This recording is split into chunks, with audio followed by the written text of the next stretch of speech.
Welcome to exam सहपाठी।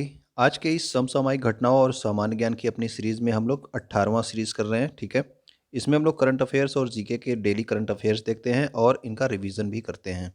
तो सबसे पहले हम लोग जीके और करंट अफेयर्स का रिवीजन करेंगे। अगर आपको आज के महत्वपूर्ण करंट अफेयर देखना हो तो आप लास्ट के 5 मिनट में डायरेक्ट आप जाके देख सकते हैं। राष्ट्रीय महिला दिवस किसके जन्म दिवस के अवसर पर मनाया जाता है? तो ये मनाया जाता है सरोजनी नायडू के आपके जन्म दिवस के अवसर पर, और ये प्रत्येक वर्ष जो राष्ट्रीय महिला दिवस है ये 13 फरवरी को मनाया जाता है। ठीक है ना। अगर आपसे पूछ लिया जाए कि अंतर्राष्ट्रीय महिला दिवस कब मनाया जाता है तो आप कमेंट करके बताना कि अंतर्राष्ट्रीय महिला दिवस कब मनाया जाता है। अगला है, महात्मा गांधी ने एकमात्र किस कांग्रेस अधिवेशन की अध्यक्षता की थी? तो वो कौन सा अधिवेशन था? तो वो 1924 में किया था, बेलगांव अधिवेशन। और बेलगांव आपके कहाँ पे स्थित है? तो ये कर्नाटक राज्य में स्थित है। ऑस्ट्रेलियन ओपन देखते हैं 2022 जो हुआ था अभी हाल ही में जनवरी में। इसमें कौन कौन से आपके विजेता थे? तो पुरुष एकल में आपके राफेल नडाल विजेता थे और ये किस देश से संबंधित हैं? स्पेन से। महिला एकल जो ऑस्ट्रेलियन ओपन का था उसमें एस्ले बार्टी विजेता थी और ये ऑस्ट्रेलिया से ही संबंधित हैं। ओके। ग्रेट डिवाइडिंग रेंज अगर आपसे पूछ लिया जाए तो ये क्या है? तो ये एक पर्वत श्रृंखला है और किस देश में स्थित है? तो ग्रेट डिवाइडिंग रेंज आपके ऑस्ट्रेलिया देश में स्थित है। ऑस्ट्रेलिया का सबसे बड़ा मरुस्थल का क्या नाम है? तो ऑस्ट्रेलिया का जो सबसे बड़ा मरुस्थल है वो है आपका ग्रेट विक्टोरिया मरुस्थल। इसके अलावा गिब्सन, सैंडी, ये सभी भी आपके कहाँ पे स्थित हैं? आपका ऑस्ट्रेलिया में।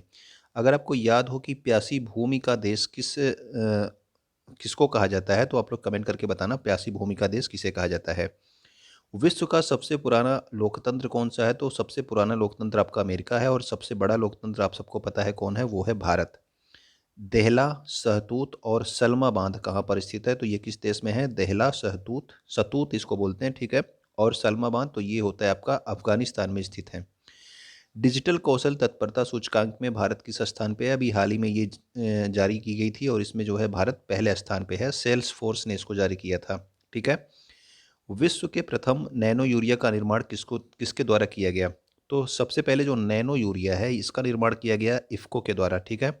और इफ़को के वर्तमान में नवीनतम चेयरमैन कौन है? तो वो हैं आपके दिलीप संघानी। नाबार्ड की स्थापना कब हुई थी? तो नाबार्ड की स्थापना 12 जुलाई 1982 को की गई। और नाबार्ड की स्थापना जो है कौन सी समिति की सिफारिश पर की गई? तो ये डेट इंपॉर्टेंट है, ये डेट आपसे पूछी जाती है, 12 जुलाई 1982 कई बार पूछा गया है। तो ये शिव रमन समिति की जो है सिफारिश पर नाबार्ड की स्थापना की गई। ठीक है। नाबार्ड के वर्तमान में चेयरमैन कौन है? तो वर्तमान में चेयरमैन जो है उनका नाम है गोविंद चिंतालू। ठीक है, गोविंद चिंतालू। और नाबार्ड का मुख्यालय कहाँ है? तो नाबार्ड का मुख्यालय है मुंबई में।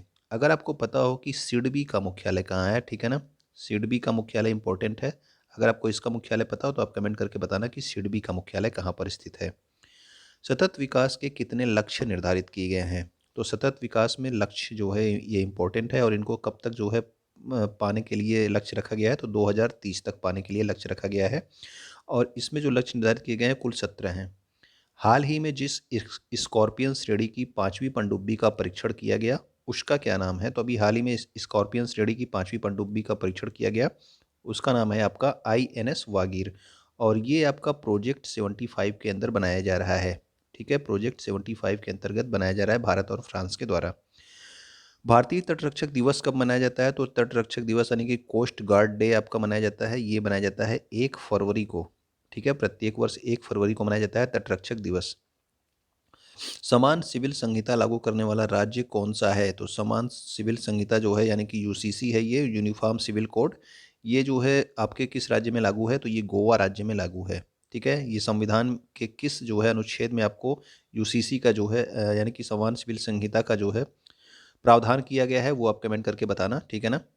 भारत का पहला रेबीज मुक्त राज्य कौन सा है? तो भारत का पहला रेबीज मुक्त राज्य जो बन गया है वो है आपका गोवा।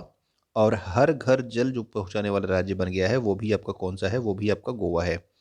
सूर्य के सबसे नज़दीक जाने वाला नासा का कौन सा मिशन है? तो नासा नासा ने एक मिशन लॉन्च किया है जिसका नाम है पार्कर सोलर प्रोब। और ये जो है सूर्य के सबसे नज़दीक तक पहुंच पाएगा ये वाला मिशन। ठीक है ना। आदित्य L1 नाम का एक मिशन जो है किसने लॉन्च किया है? तो ये लॉन्च किया है इसरो। ये भी जो है आपका किससे संबंधित है? तो ये भी आपके सूर्य से संबंधित है। ठीक है ना। सूर्य के लिए एक मिशन है इसरो के द्वारा जिसका नाम रखा गया है आदित्य L1 मिशन।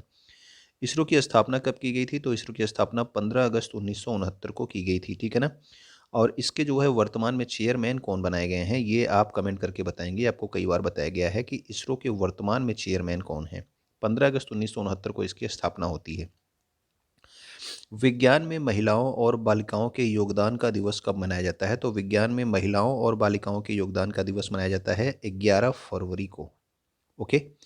अटल नवाचार मिशन किस संस्था के द्वारा लॉन्च किया गया? तो अटल नवाचार मिशन जो है आपका इम्पोर्टेंट है, इसको आपका शॉर्ट में AIM लिखा जाता है ये।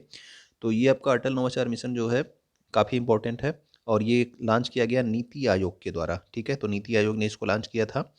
अटल नवाचार मिशन का उद्देश्य क्या है? तो इसका उद्देश्य है बच्चों में उद्यमिता को बढ़ावा देना। ठीक है ना, एंटरप्रेन्योरशिप का डेवलपमेंट करना, ये आपके अटल नवाचार मिशन का उद्देश्य है।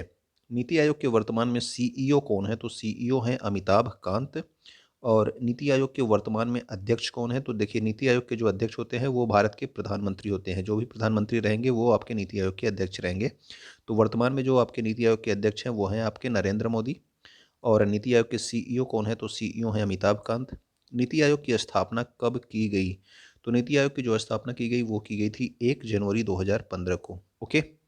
मानव विकास सूचकांक कौन जारी करता है? तो मानव विकास सूचकांक जारी किया जाता है संयुक्त राष्ट्र विकास कार्यक्रम के द्वारा। मानव विकास सूचकांक संयुक्त राष्ट्र विकास कार्यक्रम UNDP के द्वारा जारी किया जाता है। सामुदायिक विकास कार्यक्रम कब प्रारंभ किया गया? तो देखिए, सामुदायिक विकास कार्यक्रम जो है प्रारंभ किया गया था भारत की स्वतंत्रता के बाद। ठीक है, जब ये आपका भारत गणतंत्र बना था 1952 में, तो ये सामुदायिक विकास कार्यक्रम स्टार्ट किया गया था। और इसकी जो है समीक्षा करने के लिए एक समिति बनाई गई थी। उस समिति का नाम क्या था? तो उस समिति का नाम था बलवंत राय मेहता समिति। ठीक है ना, सरकार ने इन्हें नियुक्त किया था इस समीक्षा की समिति करने के लिए। और इस समीक्षा की समिति के बाद इन्होंने जो है सिफारिश की थी क्या, कि त्रिस्तरीय पंचायती राज व्यवस्था लागू करने की सिफारिश की, यानी कि जिला और ब्लॉक, उसके बाद ग्राम पंचायत। ठीक है ना, तो त्रिस्तरीय पंचायती राज व्यवस्था का जो प्रावधान दिया गया था वो किसके द्वारा दिया गया था, मतलब किसने सिफारिश की थी? तो वो की थी बलवंत राय मेहता समिति ने। हाल ही में कहाँ पर भू पार्क की स्थापना की जाएगी? तो ये आपका पहला जो है आपका जियो पार्क है। ठीक है, तो जियो पार्क की स्थापना की जा रही है आपके लम्हेटा गांव, जबलपुर, मध्य प्रदेश में। तो लम्हेटा गांव है ये, कहाँ पे, किस जिले में? जबलपुर में। और राज्य कौन सा है? तो मध्य प्रदेश राज्य है। ब्रह्मोस विनिर्माण केंद्र कहाँ पर स्थापित किया गया है? तो ब्रह्मोस जो है आपकी मिसाइलें कहाँ पे बनाई जाएंगी? तो वो बनाई जाएंगी उत्तर प्रदेश के लखनऊ जिले में। ठीक है, अब की उत्तर प्रदेश की राजधानी है ये लखनऊ। सिल्वर लाइन प्रोजेक्ट का संबंध किस राज्य से है? तो सिल्वर लाइन प्रोजेक्ट का जो संबंध है ये है आपके केरल से संबंधित है। ये हाई सेमी स्पीड जो है रेल कॉरिडोर है ये आपका सिल्वर लाइन प्रोजेक्ट। कुसुम योजना देखिए इंपॉर्टेंट है। ठीक है ना, इससे आपसे यही क्वेश्चन पूछा जाता है कि ये किस चीज़ से संबंधित है। तो कुसुम योजना का संबंध है सौर ऊर्जा पर आधारित कृषि यंत्रों का उपयोग करना। ठीक है ना, यानी कि आपके सोलर पंप यूज करना, या फिर इस तरह से जो आपके कृषि में यूज करते हैं वो सोलर से चलने वाली चीज़ें हो। ठीक है ना, इसके तहत आपका किस किस योजना के तहत है ये आपके कुसुम योजना के तहत है। अब देखते हैं कुछ CEO को। तो ये एप्पल के CEO कौन है? तो वो हैं आपके टिम कुक हैं। माइक्रोसॉफ्ट के CEO वर्तमान में कौन है? तो सत्य नडेला हैं। IBM के CEO कौन है? तो ये हैं आपके अरविंद कृष्णा। ठीक है ना, अरविंद कृष्णा इनका नाम है, IBM के CEO। ऑस्ट्रेलिया में घास के मैदान को क्या कहा जाता है? तो ये कहा जाता है डाउन्स। तो डाउन्स जो है घास के मैदान है। तो इसमें जो है कुछ महत्वपूर्ण घास के मैदान आपको लिए गए हैं, तो आप इसको देख लेंगे, क्योंकि आपसे अधिकतर ये जो है जनरल नॉलेज में पूछे ही जाते रहते हैं। तो ऑस्ट्रेलिया में जो घास के मैदान है उन्हें तो डाउन्स कहते हैं। लानोज घास के मैदान कहाँ पे पाए जाते हैं? तो लानोज घास के मैदान होते हैं वेनेजुएला में। प्रेयरी काफ़ी इंपॉर्टेंट है। तो प्रेयरीज जो हैं ये घास के मैदान कहाँ पाए जाते हैं? तो ये नॉर्थ अमेरिका में पाए जाते हैं, उत्तरी अमेरिका में। पंपास भी आपका इंपॉर्टेंट है, हर बार पूछा जाता है पंपास, लानोज, प्रेयरी। तो पंपास जो होता है ये कहाँ पे है? आपके ठंडे प्रदेशों में होता है, ये आपके अर्जेंटीना में। ठीक है ना। सवाना कौन सा घास का मैदान है? तो सवाना आपके कहाँ पे पाया जाता है? तो सवाना पूर्वी अफ्रीका में। कैंपोस भी आपका इंपॉर्टेंट है। कैंपोस कहाँ पे पाया जाता है? कैंपोस होता है आपका ब्राज़ील में। ठीक है, कैंटरबरी इतना इंपॉर्टेंट नहीं है, लेकिन फिर भी आप याद रखेंगे कि कैंटरबरी जो घास के मैदान है वो आपके न्यूजीलैंड में पाए जाते हैं। सेल्वास घास के मैदान कहाँ पे पाए जाते हैं? तो अमेजन घाटी में पाए जाते हैं। ठीक है, अमेजन बेसिन में आपके सेल्वास घास के मैदान पाए जाते हैं। स्टेपीज स्टेपीज भी आपके घास के मैदान है, ये यूरोप और एशिया वाले क्षेत्रों में पाए जाते हैं। ठीक है ना, यूरेशिया इसीलिए लिखा है क्योंकि यूरोप और एशिया वाले मिक्स क्षेत्रों में ये पाए जाते हैं स्टेपीज घास के मैदान। वेल्ड्स घास के मैदान कहाँ पाए जाते हैं? तो वेल्ड्स घास के मैदान आपके पाए जाते हैं दक्षिण अफ्रीका में। ठीक है। तो वेल्स घास के मैदान दक्षिण अफ्रीका में पाए जाते हैं। पुस्ताज, पुस्ताज भी इंपॉर्टेंट है। पुस्ताज के घास के मैदान कहाँ पाए जाते हैं? तो ये हंगरी देश में पाए जाते हैं। और पार्कलैंड कहाँ पे है? तो पार्कलैंड आपके दक्षिण अमेरिका में पाया जाता है। ठीक है, तो इन सबको आप लिख लेंगे और बार बार देखेंगे तो आपको याद हो जाएगा, या फिर स्क्रीनशॉट ले लिए होंगे आप। अब देखते हैं 14 फरवरी के कुछ महत्वपूर्ण करंट अफेयर्स को। ठीक है, इकोनॉमिक्स इंटेलिजेंस यूनिटी एक संस्था है, इसके द्वारा जारी की जाती है कौन सी सूचकांक? तो वो है आपका लोकतंत्र सूचकांक। ठीक है ना, आपका डेमोक्रेसी इंडेक्स 2021 इसके द्वारा जारी किया गया इकोनॉमिक इंटेलिजेंस यूनिट के द्वारा। और इसमें भारत का कौन सा स्थान है? तो भारत है आपके 46वें स्थान पे। पहले स्थान पे कौन है? तो पहले पे आपका है नॉर्वे। ठीक है ना, तो नॉर्वे देश जो है आपका पहले स्थान पे है लोकतंत्र सूचकांक में। और भारत का कौन सा स्थान है? 46। पर्यावरण अनुकूल खेती को बढ़ावा देने के लिए जीवा कार्यक्रम, तो ये एक कार्यक्रम है जिसका नाम क्या रखा गया है? जीवा कार्यक्रम।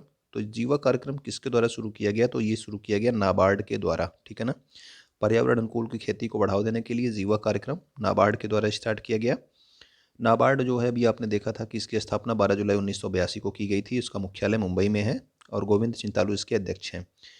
गोवा शिपयार्ड लिमिटेड द्वारा स्वदेशी रूप से डिज़ाइन और निर्मित पांचवें और अंतिम अपतटीय गश्ती का क्या नाम है? तो ये आपका अपतटीय यानी कि आपका कोस्ट गार्ड से संबंधित ये आपका जहाज है। ठीक है ना, गश्ती जहाज है, तो इसका नाम रखा गया है ICGS सक्षम। तो ये आपका नाम क्या है इसका? ICGS सक्षम। ठीक है, किस शहर में भारत का पहला बुलेट ट्रेन स्थापित किया जाएगा? तो बुलेट ट्रेन जो भारत का पहला स्थापित किया जाएगा वो स्थापित किया जा रहा है कहाँ पे? सूरत में।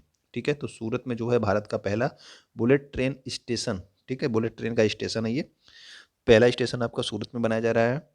केंद्र सरकार ने कब तक कृषि क्षेत्र में डीजल को अक्षय ऊर्जा से बदलने का लक्ष्य रखा है? यानी कि अब डीजल के स्थान पे अक्षय ऊर्जा यानी कि सौर ऊर्जा, पवन ऊर्जा, इन सब चीज़ों का उपयोग करेंगे कृषि वाले क्षेत्रों में। कब तक ये करने की सरकार का प्लान है? तो ये प्लान रखा है इन्होंने, लक्ष्य रखा है 2024 तक। टाटा सन्स प्राइवेट लिमिटेड ने किसे कार्यकारी अध्यक्ष के रूप में पुनः नियुक्त किया? तो ये पहले से थे और इनको फिर से नियुक्त किया गया। एन चंद्रशेखरन को जो है फिर से जो है कार्यकारी अध्यक्ष बनाया गया टाटा कंपनी का। ठीक है, वीवो IPL का जो अगला सेशन होगा उसमें जो है कौन रहेगा? वो टाटा के ही अंडर में होगा। तो उम्मीद करता हूँ कि आपको ये सारी चीज़ें अच्छी लगी होंगी जो आपको जानकारियाँ दी गई। तो आप वीडियो को क्या कर सकते हैं? अपने दोस्तों के साथ शेयर कर सकते हैं, वीडियो आप लाइक कर सकते हो। ये सारे एग्जाम्स के लिए इंपॉर्टेंट होगी, आप सबको पता है। वीडियो देखने के लिए आपका बहुत बहुत धन्यवाद।